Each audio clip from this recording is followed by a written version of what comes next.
Bonjour Alexis, Bonjour Raphaël, je suis hyper heureux de te recevoir aujourd'hui sur le podcast L'Industrie du rêve. Euh, ravi de même. non seulement parce que par rapport à ta carrière dans le cinéma qui est super intéressante, mais surtout parce que tu es le premier distributeur que je reçois Ah, et que c'est un métier qui m'intéresse énormément, que j'ai mis du temps à comprendre et que j'aimerais découvrir avec toi aujourd'hui. Donc avec un focus sur le type de distribution que tu fais, mais aussi comprendre voilà, comment fonctionne ton métier. Et avant de rentrer dans ce podcast, je vais commencer par te demander de te présenter.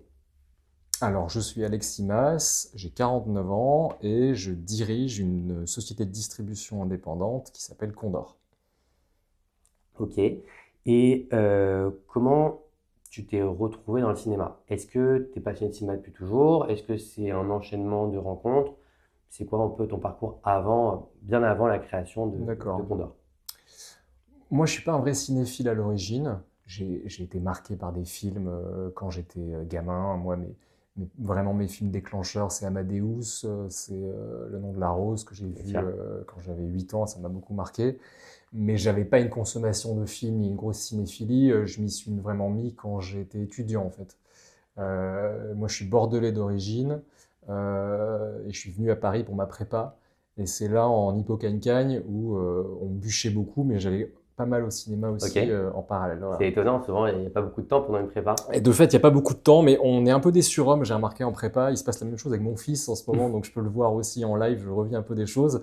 Et on élève tellement son niveau qu'on arrive aussi à faire d'autres trucs à côté. Et donc j'ai aussi commencé à une grosse consommation de cinéma à ce moment-là. Ok. Et donc j'ai vu que tu as fait HEC, aussi le SCP. Ouais. Est-ce que pendant des cours, déjà, tu étais intéressé par le monde, plus le côté business du cinéma? Comment tu t'es progressivement retrouvé, puisque j'ai vu que tu avais travaillé chez M6, aussi Fox, donc tu étais quand même orienté assez audiovisuel. Bah, j'ai eu cette phase de prépa plutôt littéraire. Enfin, Oui, c'était littéraire, mais avec des options éco et maths. Euh, et finalement, j'ai passé les écoles de commerce un petit peu en touriste au dernier moment. Les prépas préparent plutôt à Normal Sup, des choses comme ça. Mais ça m'avait semblé assez théorique, donc je me suis dit, bon, il faut quand même un peu plus de concret. Et une fois que j'étais dans les écoles de commerce, j'ai ressenti exactement l'inverse, c'est-à-dire c'est concret, mais c'est un peu bas du front. hmm, Ça manque un peu ça manque un peu de stimulation intellectuelle. D'ailleurs, j'avais fait une maîtrise de philo en parallèle, j'avais passé les écoles de journalisme aussi en parallèle. Et donc j'ai toujours été dans cette espèce d'entre-deux où je cherche à la fois une partie de mon activité qui est liée au business, aux affaires, dans le concret, et en même temps une autre partie dans la création. Et donc vraiment, moi, le fait de me retrouver dans des univers qui sont ceux des médias et de la création artistique, mais du côté, on va dire, industrie, c'est lié à cette volonté que j'ai toujours eue de dire je veux faire travailler à la fois mon cerveau gauche et mon cerveau droit, le créatif et celui qui compte en fait. Et je pense qu'au sein du cinéma, la distribution est celui où il y a le plus ces deux cases qui sont cochées en parallèle. Et du coup, pour répondre à ta question, quand j'étais en école de commerce, j'ai tout de suite vu très vite que j'allais pas être dans les bataillons de mes camarades qui allaient dans le conseil, qui allaient dans la grande conso, dans la banque. J'allais faire partie de ces 15-20 personnes qui, sur une promo de 300-400, sont un peu les saltimbanques de service et vont dans les majeures cultures ou dans les majeures. Voilà. Ça n'existait pas encore comme ça, mais par contre, il y a toujours ce petit volant dans les écoles de commerce de gars qui partent dans les chaînes de télé, dans le cinéma, etc. Et voilà, moi j'ai su que j'allais faire partie de ça très vite en fait. et concrètement, donc, tu rentres chez M6, où il y a eu des stages ou d'autres entreprises entre-temps. Moi, j'ai vu M6. Oui, c'était mon stage le plus long, c'est fait chez Ok, M6 et ils m'ont embauché derrière. M6, c'était à l'époque de l'envol du DVD. d'accord. Et donc, j'ai monté des collections de DVD dédiés à des acteurs, à des thèmes, à des réalisateurs. C'était le moment où, en fait, c'était un Eldorado où il fallait tout éditer, rien n'était encore fait. C'était l'époque de la VHS, mais il y a eu une multiplication du volume de titres édités à ce moment-là. Donc, bah, mon plus grand souvenir de cette époque-là, c'est d'avoir rencontré tous les ayants droit de Belmondo Ok. pour faire une collection dédiée à Bébel sur tous ses films. Et on est allé chercher des plus évidents aux plus obscurs. Et ça m'a permis de rencontrer plein de gens, plein d'ayants droit, plein de cataloguistes pour monter ces éditions. Donc c'est un super souvenir. Et là, pour le coup, ça m'a fait également voir énormément de films. Et après cette période-là, j'ai eu une période de 5-6 ans chez Fox, Ok, chez les Américains, où là j'étais directeur marketing de leur filiale commune entre Fox, Pathé et EuropaCorp. ok, Donc ces 3 studios étaient un peu en concurrence quand il s'agissait de sortir les films en salle, même si c'était des typologies de films très différentes. Par contre, en vidéo, ils mettaient tous leurs moyens ensemble. d'accord. Et donc j'étais le directeur marketing des éditions vidéo de ces 3 studios. Voilà. Ok.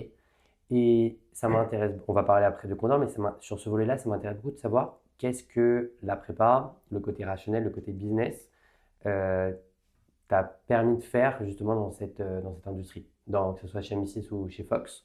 Est-ce que tu sentais que tu te démarquais? Comment tu as pu mettre cette formation, on va dire, un peu militaire à disposition, sachant que c'était un milieu d'artistes? Ouais, mais ça me sert tous les jours.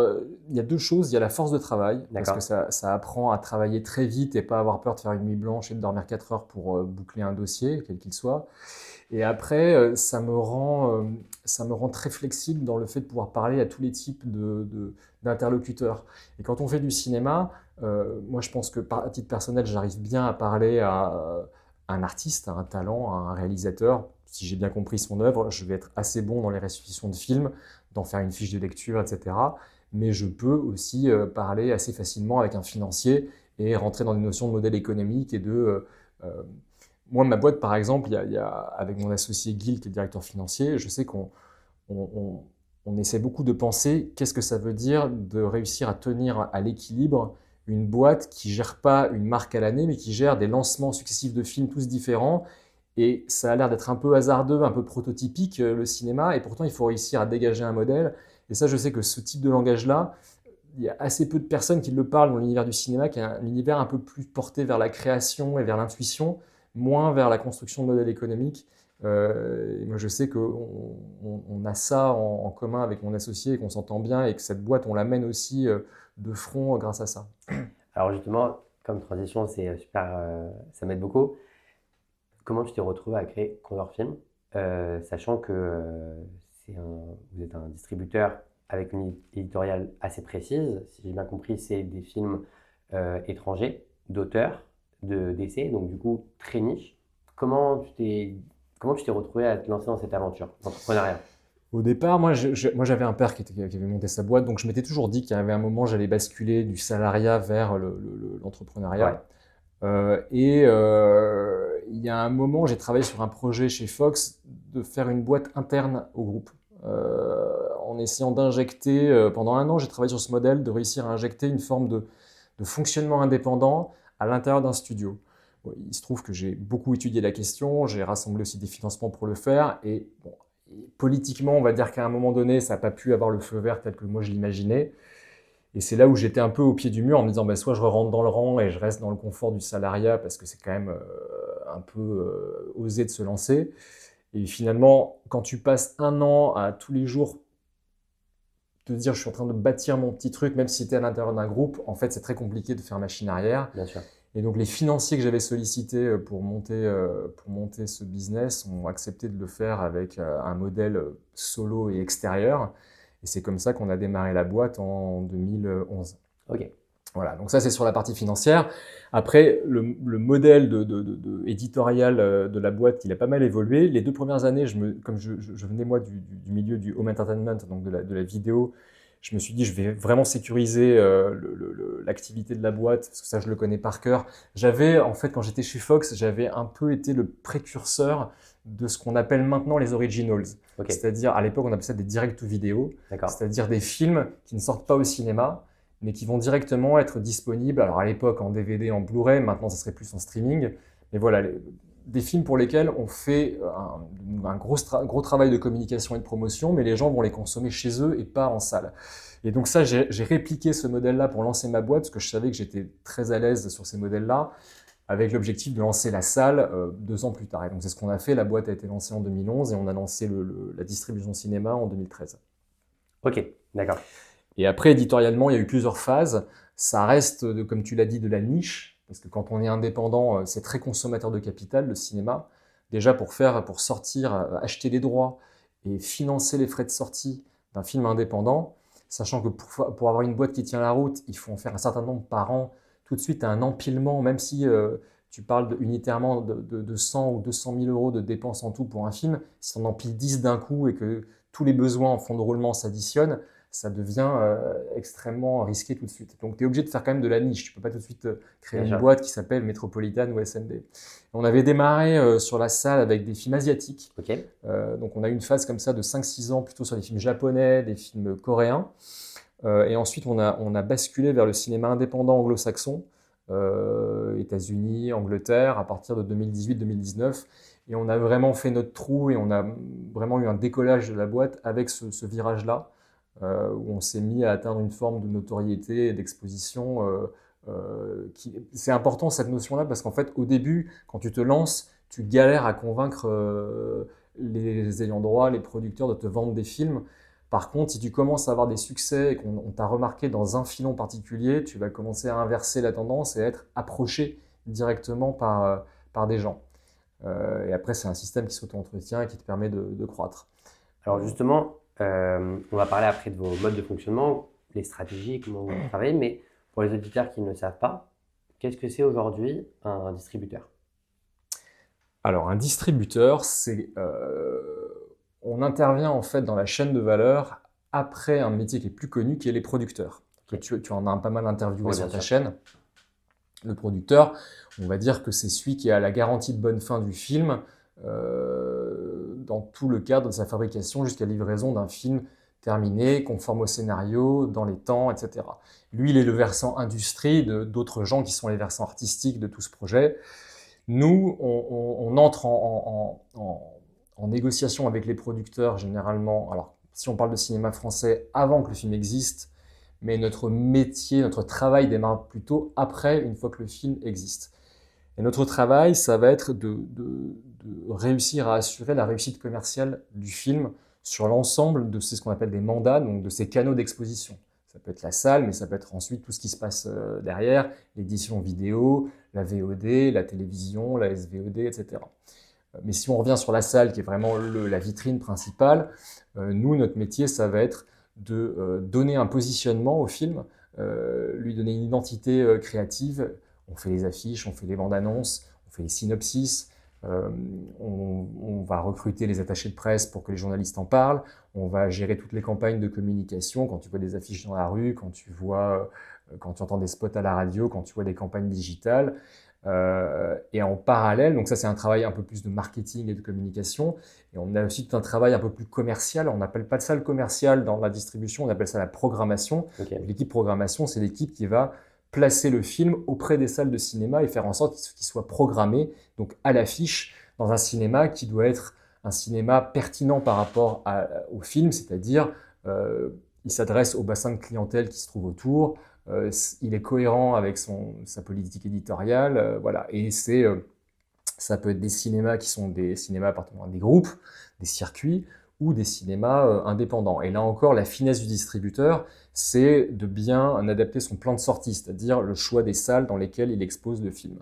Donc on va dire, voilà, le marketing du film et sa programmation, c'est les deux grandes fonctions en amont des acquisitions, qui est un peu, on va dire, la fonction première de choisir les films avant cela, mais c'est un peu les grandes fonctions d'un distributeur. Moi, je dis souvent, moi, la phrase que j'aime bien dire pour décrire mon métier, c'est avec mon équipe, on est les créateurs de deux actifs pour le film qui sont assez intangibles, mais qui sont très importants. C'est un, la notoriété, le fait de savoir que le film existe et qu'il sort, et deux, le désir, c'est-à-dire le fait que si on fait bien notre travail, le public va avoir envie d'aller voir ce film-là plutôt que celui d'à côté. Ok, très intéressant. Et donc, sur les relations, vous êtes central en fait, avec le producteur, avec les différents canaux de distribution, voilà, comme les salles de cinéma. Comment se créent les relations? Comment elles s'entretiennent? Est-ce que comment dire, vous voulez toujours être avec les producteurs, par exemple, au courant des meilleurs sujets? Est-ce qu'il y a une chasse des sujets pour la distribution? Comment ça se passe? Est-ce que c'est plutôt eux qui viennent vous séduire? Parce qu'aujourd'hui, c'est quand même très compliqué de financer un film.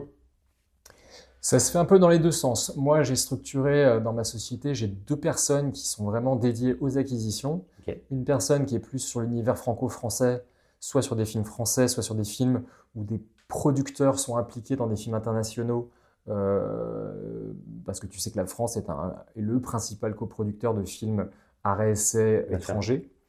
Et j'ai une autre personne qui est basée à Amsterdam, qui elle fait vraiment l'aspect purement international, qui va de marché en marché, de festival en festival. Euh, Nous, avec le temps, on a installé un tissu de relations vraiment très régulier avec les vendeurs de droits et les producteurs, qui fait que quand on se connaît et qu'ils pensent qu'ils ont un projet qui nous correspond bien, ils sont dans une démarche de venir nous les présenter régulièrement. Ça peut se faire à l'occasion des marchés du film. Là, on sort de Berlin, par exemple, on en revient tout juste. Et à Berlin, tu as vraiment l'ensemble de la planète cinéma qui se donne rendez-vous là-bas. Et tu peux assister à plein de projections, de screenings pour voir les derniers films produits. Donc là, on est sur des films plutôt terminés, des films de festival. Mais on peut aussi nous présenter des projets qui vont être tournés l'année prochaine. Voilà. Donc, il faut à la fois avoir en tant que distributeur une sorte de prospection vers l'extérieur, mais plus tu es installé, plus tu as aussi des sollicitations entrantes pour réceptionner les projets. Après, il y a aussi une vérité, c'est que tu disais que les producteurs avaient du mal en ce moment à trouver des financements. Ce qui est vrai, c'est que c'est un entonnoir, c'est-à-dire que nous, on a à peu près 10, 11 cases de sortie dans une année. C'est notre taille de line-up à l'échelle annuelle. Pour remplir ces 11 cases, on ne peut pas non plus mettre 400 ou 500 films. Donc on va en élaguer plein sur dossier en se disant de toute façon ça ne nous correspond pas. On ne va pas le passer en lecture, on ne va pas le passer en comité, parce qu'on sait déjà que ce n'est pas fait pour nous. Donc on a une façon un peu granulaire comme ça de sélectionner les projets au fur et à mesure. Mais tous les jeudis, on a un comité de lecture et de décision d'acquisition pour voir où en sont les différents projets. Est-ce qu'on en fait passer un à l'étape suivante ou est-ce qu'on en écarte un? Et donc on passe notre temps quand même à dire non, parce qu'en fait, pour avoir 11 films à la fin, tu passes beaucoup plus de temps à donner des réponses négatives que des réponses positives aux différentes personnes qui te sollicitent. Et si on filme avec le même budget à chaque fois, ou ça peut varier, c'est on filme avec, je sais pas moi, 2 grands films, enfin plus gros budget, ou d'autres vraiment petits films Ce qu'on essaye, c'est d'avoir en fait une feuille de route où on se dit quel est le potentiel commercial du film. Donc Ok. on va être prêt à payer un film plus cher. Donc en gros, moi je corresponds à une taille de distributeur de taille moyenne, on va Ouais. dire. Nous, nos minimums garantis vont peut-être de 30 000 euros à 250 000 euros. Voilà. Ok. Il Qui y veut a- dire par exemple le minimum garanti? Alors le minimum garanti, c'est une notion très importante. Ouais. En fait, c'est le prix des droits que tu payes pour acquérir le film D'accord. dans ton territoire. Ok. Voilà. On appelle ça un minimum garanti parce qu'en fait, généralement, dans un contrat d'achat de droits, tu vas d'abord t'entendre sur le fait que tu vas faire un partage de recettes. Donc, tu vas dire, par exemple, sur tout ce qui rentre issu de la billetterie cinéma, je fais 50-50. Mais en réalité, ce qu'attend vraiment ton interlocuteur, c'est OK, mais tu me donnes combien à l'avance à valoir sur ces futures recettes? Et c'est surtout ça qui compte pour lui. Et donc, on appelle ça un minimum garanti parce que, en fait, c'est dans la définition, tu vas lui donner une somme d'argent que tu penses être proportionnée à ses futures recettes, mais en réalité, si le lancement se passe pas bien et que tu fais pas les entrées que tu voulais, ça lui reste acquis. C'est pour ça qu'il est garanti. C'est-à-dire qu'il ne va pas te le rendre sous prétexte que ça a moins bien marché que prévu. Voilà. C'est ce qui lui assure en fait de vivre, presque, de pouvoir faire tourner. Là, la personne, c'est la boîte de production. Exactement. La boîte de production, voilà. Elle peut s'assurer de payer au moins ces personnes. Oui, tu as dû voir. Si le film est un vide, c'est exactement. Mais tu as dû voir que quand les producteurs veulent financer un film, en réalité, en tout cas dans le modèle français des produits de production, en fait, c'est pas leur argent qui sert à faire ça. Ils ont d'ailleurs très peu de fonds propres. C'est des boîtes qui sont plutôt sous-capitalisées. Le vrai talent d'un producteur sur le volet financier, c'est d'aller convaincre des apporteurs de fonds externes, dont font partie les distributeurs. Et d'ailleurs, on est même le premier apporteur parce qu'on n'est pas le plus important en termes de sommes qu'on amène. Ça sera plutôt les télévisions ou certaines subventions qui vont leur servir. Mais en revanche, on est primordiaux au sens où si le producteur n'a pas un nom de distributeur dès le départ attaché à son projet, il va être dans l'incapacité de lever les fonds des autres interlocuteurs qu'il va aller voir. Vous êtes la première étape de la chaîne en fait pour lever les sous. Et j'ai une question qui me vient. Donc c'est vrai, je me suis rendu compte en interviewant des producteurs que souvent en fait il n'y a pas vraiment de source d'argent. Moi j'avais un fantasme en étant jeune que un producteur, c'était quelqu'un de richissime qui pouvait mettre de Avec l'argent. avec un cigare. Avec un Avec un cigare, cigare. exactement, qui pouvaient investir de l'argent comme ça sur des films. Mais en fait, je me rends compte que non, c'est des gens qui vont convaincre d'autres personnes de leur donner de l'argent pour financer les films. Comment, du coup, on finance j'ai envie de dire un studio de distribution, c'est ça? Enfin, ou c'est un distributeur, juste pour voilà, un studio de distribution. Comment, est-ce que c'est une levée de fonds? Est-ce que c'est comme un fonds d'investissement? J'ai pu recevoir du coup Sergette qui du coup est à la tête d'une Sofica. Voilà. Comment initialement on finance les films? On met des tickets. Alors, chacun a un peu ses méthodes. Nous, quand on s'est lancé les 2 premières années, on a sollicité un fonds d'investissement. À l'époque, il y avait des mécanismes spécifiques qui ont disparu maintenant, mais en gros qui permettaient de défiscaliser pour les gens qui étaient un peu les gens qui étaient les donateurs initiaux du fonds, qui sont souvent des notaires, des dentistes, des professions libérales. C'est un peu la même source de financement que les Sofica quand elles lèvent de l'argent. Et donc nous, on avait levé 1,2 million Ok. pour se lancer, qui n'étaient pas des prises de capital, qui étaient plutôt des contrats d'association à chaque film qu'on allait lancer. Et on a eu une phase un peu compliquée où c'était le retour sur investissement demandé par ce fonds était assez fort. En même temps, on n'aurait pas pu se lancer sans ça. Parce que c'est ce que je te disais un peu plus tôt, c'est-à-dire que c'est extrêmement cash consuming de ce métier-là. Il faut que tu finances à la fois donc les fameux minimums garantis dont je t'ai parlé, les droits, mais aussi les frais d'édition, qui sont donc la somme de toutes les dépenses en publicité, en campagne digitale, en frais techniques, en doublage si c'est sur un film étranger. Et ça va très très vite. Et après, en fonction des profils de distributeurs, tu as des distributeurs qui mettent beaucoup l'accent sur les frais d'édition, d'autres sur les minimums garantis. On dit souvent dans l'industrie où je suis que si tu as payé 1 en MG, tu payes 1 en frais. Mais nous, par exemple, chez Condor, on est beaucoup plus orienté sur les frais de sortie. Généralement, quand on achète un film 1, on fait 4 ou 5 fois plus en frais de promotion et de marketing. Parce que moi, j'estime que en fait, tu n'achètes jamais le succès du fait que tu as payé cher un film. C'est juste que tu as donné de l'argent au producteur, mais c'est pas ça qui te garantit le succès. Le vrai métier, il est sur le fait d'avoir des moyens pour faire connaître ton travail et le film que tu promeus auprès du public. Et ça, c'est les frais d'édition. Donc nous, par tradition, enfin par fonctionnement ici, on met beaucoup plus d'argent sur cette partie-là que sur l'autre. Et donc, quand tu fais les modèles de lancement d'une société, que tu te dis, OK, avant de revoir un seul sou, parce que je ne pourrais pas lancer un film avant 1 an, il va falloir que j'empile les dépenses de 6 ou 7 films successifs avant de revoir le premier euro, forcément, ça aboutit à des sommes très importantes et donc il faut trouver des financeurs. Donc tu as voilà, des fonds d'investissement qui peuvent entrer, d'autres qui s'adossent à des groupes.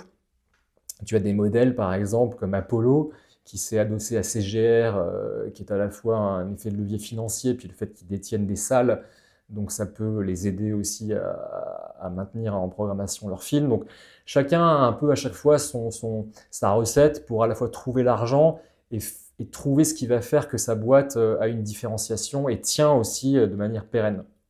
Alors maintenant, on va parler des films. J'ai une question pour toi.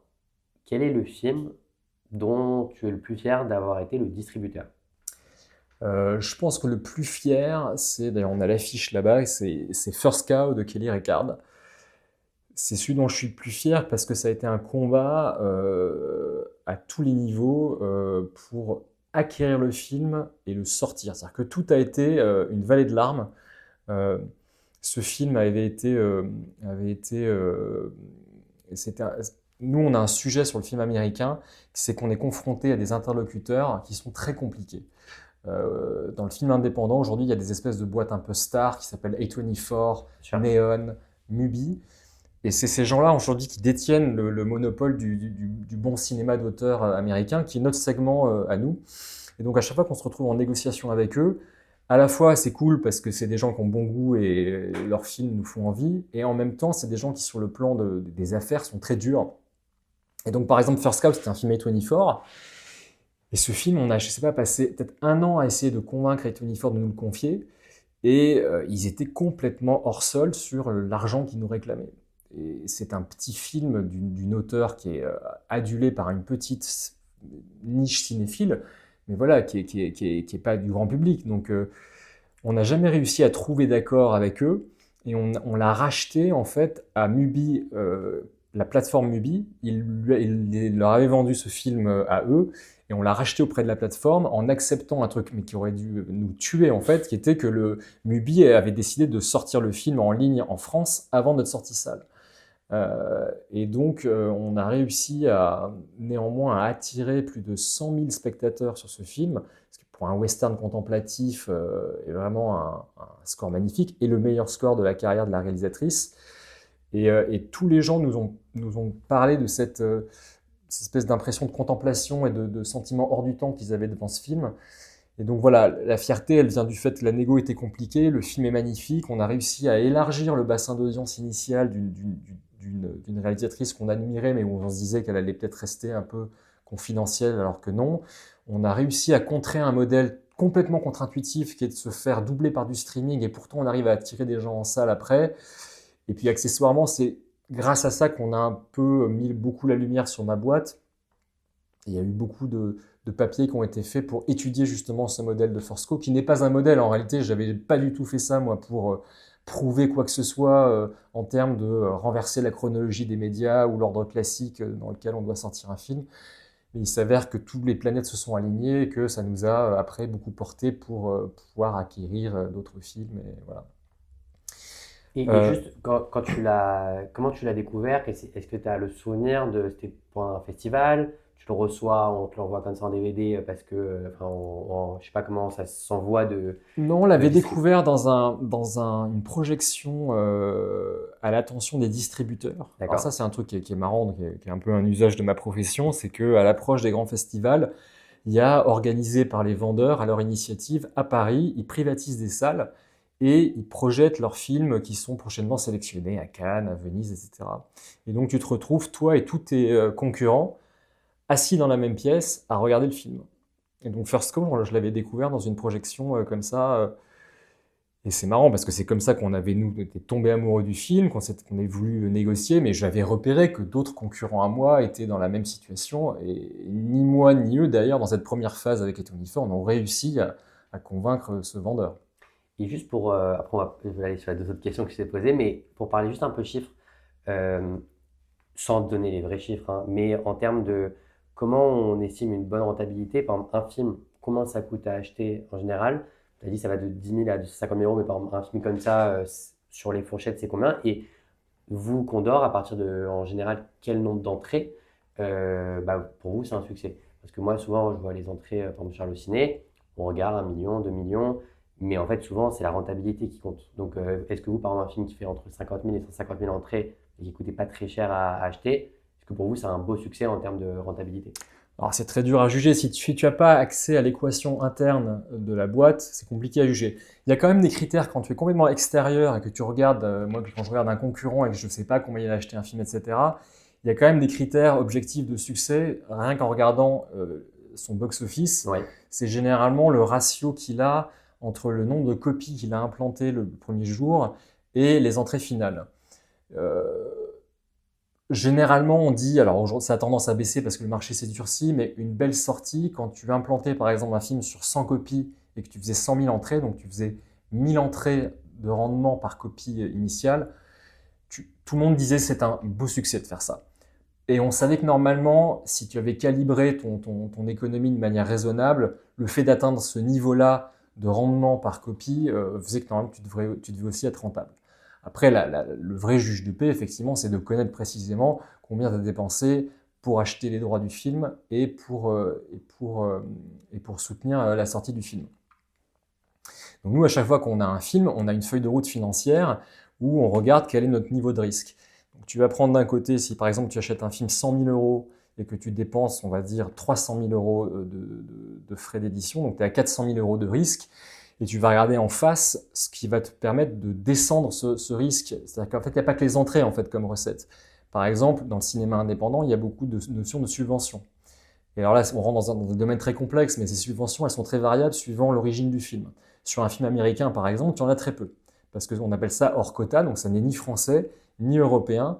Donc en réalité, il n'y a pas beaucoup de relais d'aide et d'argent public à aller chercher. En revanche, si tu as dans les mains les mêmes dépenses faites sur un film qui lui est un film européen, mettons, je sais pas, belge, ou un film français, c'est fou, mais le point mort va être beaucoup, beaucoup plus bas. En fait, mes 400 000 euros, si je dois les amortir avec un film américain, il va falloir que je réalise entre 150 et 200 000 entrées. Si c'est sur un film français, avec 70 000 entrées ou 75 000 entrées, je m'en sors. Parce qu'il y a des mécanismes, alors je ne vais pas rentrer dedans, mais de comptes de soutien, de plein de... Ce fameux système du CNC qui est si vertueux, c'est aussi lié au fait que quand tu es distributeur, tu as accès à un certain nombre de subventions qui vont diminuer le risque que tu prends et donc du coup, par nature même, le point mort, le nombre d'entrées que tu dois faire pour rentabiliser ton film. Mais du coup, cette formule mathématique, est-ce qu'elle a un impact pour le producteur? Parce qu'on a parlé donc du coup d'un minimum garanti de s'assurer, mais est-ce que par exemple un film qui sur le papier a très bien marché, mais un distributeur, il va mal se débrouiller sur sa formule mathématique, est-ce que du coup la partie variable du producteur, du coup il peut se retrouver avec une partie variable très amoindrie à cause d'un mauvais calcul ou un trop grand investissement du distributeur?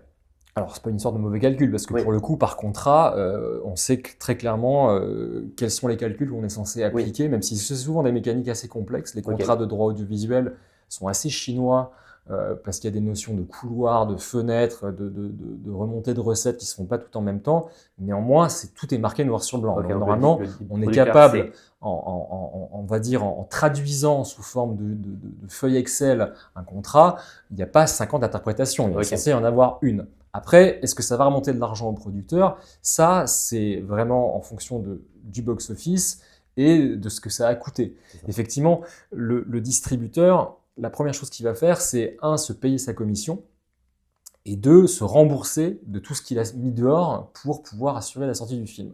Mais il y a des niveaux de succès de box-office qui font que, effectivement, tu éponges ces postes financiers et après, ça donne une sorte de marge qui est à se partager selon les fameuses formules du contrat avec les ayants droit, avec le producteur. Et donc, normalement, le producteur, lui, il a pris ton minimum garanti pour pouvoir assurer une partie de sa fabrication. Mais ensuite, le vrai succès pour lui, c'est d'avoir cet argent proportionnel, ces remontées de recettes. On appelle ça les RNPP, les recettes nettes par producteur. C'est-à-dire tout ce qui, en cas de succès, va vraiment dépasser, une fois que le distributeur s'est amorti, s'est couvert, pour ensuite lui-même redistribuer, puisqu'il y a lui-même des contrats qu'il a promis aux différents aux réalisateurs, aux auteurs, etc. Voilà. Mais c'est vrai que le producteur ne perd pas en cas de flop. C'est-à-dire que c'est la particularité quand même, et c'est pour ça qu'on dit toujours que le distributeur, c'est le maillon le plus en risque de la chaîne, c'est parce qu'il couvre le risque de fabrication du producteur. À partir de là, qu'il fasse 3 entrées, le producteur n'est pas impacté, il a pu financer son film. Au pire, ce que le producteur peut avoir fait, c'est avoir sacrifié sa propre rémunération parce qu'il était un peu juste sur le financement de son film et donc avoir mis ce qu'on appelle en participation, en concept de ne pas se payer ses imprévus ou son salaire. Ou sa renommée future. C'est-à-dire le fait de pouvoir retravailler avec un Oui, distributeur. exactement. Après, beaucoup de producteurs aujourd'hui qui ont du mal à financer leurs films acceptent, parce que c'est déjà bien beau quand ils sont ric-rac juste sur le coup de fab sans arriver à se payer leur propre salaire en disant on y va quand même parce que ça permettra de faire le suivant, etc. Et voilà. On arrive alors sur la fin du podcast. J'ai une dernière question que je pose toujours à tous mes invités.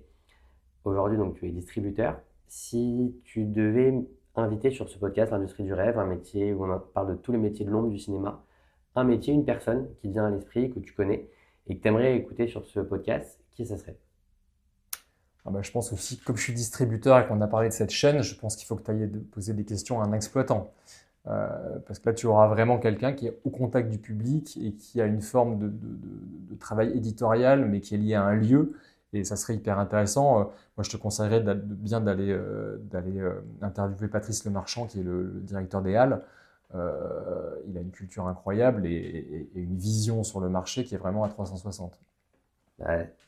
J'y avais pas pensé et je trouve que c'est une super idée parce que les Halles, du coup, c'est la salle qui donne le là pour les sorties des films. Peut-être petite dernière question, comment on est le jour de la sortie d'un film quand on est un distributeur à 9h, à midi, à la soirée chiffre? Comment tu le ressens à chaque fois? C'est horrible. Et ça a beau être ton centième film, c'est toujours pareil. Moi, en fait, ce que j'aime bien, c'est être sûr d'avoir fait tout ce que je pouvais faire le mardi soir, c'est-à-dire la veille de la sortie, ne pas avoir de regrets. Parce que ce qui est quand même horrible, c'est de se dire « Ah, finalement, mon affiche, je l'aime pas trop, ou ma campagne, je la trouve pas terrible, etc. » Donc, il faut au maximum être content de ce qu'on a fait sur tous les aspects du travail quand arrive la sortie. Après, il y a le mercredi fatidique. Et ce qui est terrible dans ce métier, c'est que tu peux te prendre le mur tout de suite. Et on a beau après se rassurer, se dire non mais attendons, etc. En réalité, il y a quand même des choses qu'on sait. Il y a ce fameux 9h des Halles qui est un peu prédictif pour certains types de films, pas tellement pour d'autres. Mais par contre, à 14h, le Paris 14h, qui est l'autre grand jalon de la journée, et surtout le premier jour France, où là tu récupères tous les chiffres des salles de ton mercredi, tu sais quand même où tu vas, quoi. Et donc, ce qui est horrible dans ce métier, c'est que c'est là où tu sais si tu as bossé pour rien ou pas pendant 6 mois. Tout n'est pas joué, il y a quand même des courbes de films, etc. Mais quand même, par exemple, un gros échec, tu sais direct que tu te le prends et que c'est pas redressable. Et là, c'est dur. Là, c'est dur. Et, euh, et en fait, tu es impliqué pour chaque film. Ça doit être un petit film, un gros film. Moi, je sais qu'à chaque fois, ça nous fout un coup au moral. Alors, je pense que pour un échec à vivre pour un distributeur, le côté rassurant du métier, c'est par contre d'avoir une sorte de rotation quand même assez resserrée sur les films qui fait que tu peux avoir en ligne de mire tout de suite ta sortie d'après et encore celle d'après. Alors que le producteur du dit échec, lui, je pense qu'il a un rapport au temps très différent. Lui, c'est 3 ou 4 ans de sa vie qu'il a passé. Il n'a pas d'autres projets immédiats et ça va être très compliqué. Et surtout que c'est un étranger du coup. Enfin, c'est-à-dire que si c'est producteurs, logiquement ils sont étrangers, ils peuvent être asiatiques, américains ou autres. Ils ont une relation directe avec vous. Enfin, Non, alors là, je te parlais plus effectivement de oui, l'expérience français, ouais. émotionnelle d'un producteur Ouais, français. d'accord. Et, effectivement, c'est différent l'implication émotionnelle d'un étranger parce que généralement, en fait, il y a pas de secret. Émotionnellement, un créateur et même un producteur de film, c'est son marché domestique qui vont définir son vrai vécu émotionnel. Ouais. Il est content après que ça sorte dans d'autres pays, mais on va dire que c'est quand même moins important, qu'il a fait sa vie. Et c'est d'ailleurs pour ça que nous, on a une plus grande liberté sur les films étrangers, c'est pour ça qu'on aime bien les travailler, c'est qu'en tant que distributeur, on est quand même plus décisionnaire, ou en tout cas, on a plus les coups des franches sur ce qu'on a envie de faire avec le film qu'avec un film français pour lequel les personnes sont dans ton pays et sont très demandeuses de participer parce que c'est leur marché domestique. Et À donc, il faut être beaucoup l'affiche, à la plus... pub, Exactement. la bande-annonce. Il faut être beaucoup plus dans une forme de compromis et de négociation, alors que sur du film étranger, on est quand même beaucoup plus là à se dire j'ai telle idée d'affiche, telle idée de positionnement. Bon, je vais un peu faire valider les trucs, mais ça n'a rien à voir, c'est quand même beaucoup plus léger. Et du coup, effectivement, émotionnellement, ils sont moins impliqués que nous le jour de la sortie. Bah, super, c'était super intéressant Alexis. Merci beaucoup et vraiment, je suis super heureux parce que j'ai beaucoup appris et je trouve que ce métier de distributeur est passionnant. Eh ben merci, et j'espère que ça intéressera tous tes auditeurs. J'en suis convaincu. Merci beaucoup. Merci.